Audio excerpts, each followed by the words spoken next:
Welcome back. You're watching the Urban Debate on Mirror Now. Faye D'Souza, big impact from Mirror Now coverage after relentless coverage on the power crisis in Kashmir.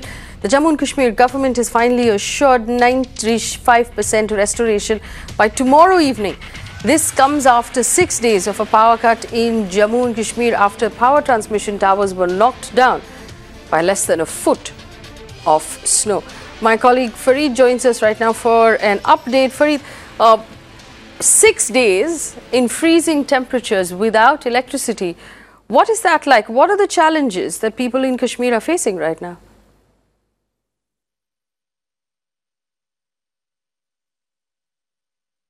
Well, the situation is really very tough, Faye. In fact, ever since this snowfall hit the valley and we saw this total collapse of power distribution system, the power supply, even in those areas where it has been restored, it is very erratic. And if you talk of South Kashmir, there were areas like Kulgam, which there was absolutely zero power supply since there were at least 3-4 towers that came down.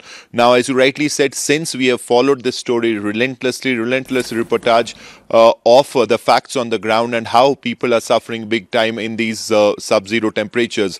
Now, finally, it seems this is a big Mirror Now impact where the authorities have now focused their attention on South Kashmir today.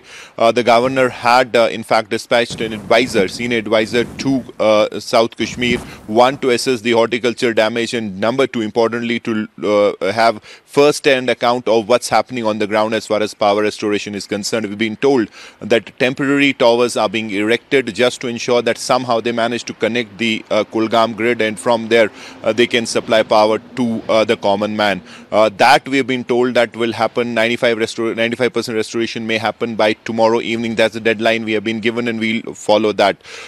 People are suffering, there's no doubt about it. Imagine, for 6 days they have been without electricity, and as we have been saying non-stop, it has had a ripple effect on almost every sphere of their life, be it education, be it daily use. Obviously electricity is needed, and even more so when you have sub-zero temperatures. Everything is dependent on electricity, but now we have at least managed to move the administration, bring them out of their slumber, and we are hopeful by tomorrow evening people of Kulgam and South Kashmir in general may see light back, power back into their homes and into their lives, and probably their difficulties may lessen. But then let me also add here, Faye, that there is another spell of snowfall that has been predicted from 12th of this month, and that means that the administration is literally racing against time to restore power supply as far as South Kashmir is concerned. Faye?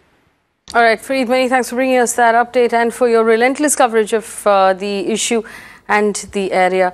We're going to keep a close eye on Jammu and Kashmir until power is restored. Remember, we're looking at a state that has had a blackout in half the state. 50% of Kashmir has not had power for the last 6 days. And the temperature is well below freezing as it received snowfall in November instead of December, which is normally when the snow falls in Kashmir. The government, completely unprepared, found itself in this terrible position. One hopes that the government will manage to restore that power as quickly as possible. We're moving on to our main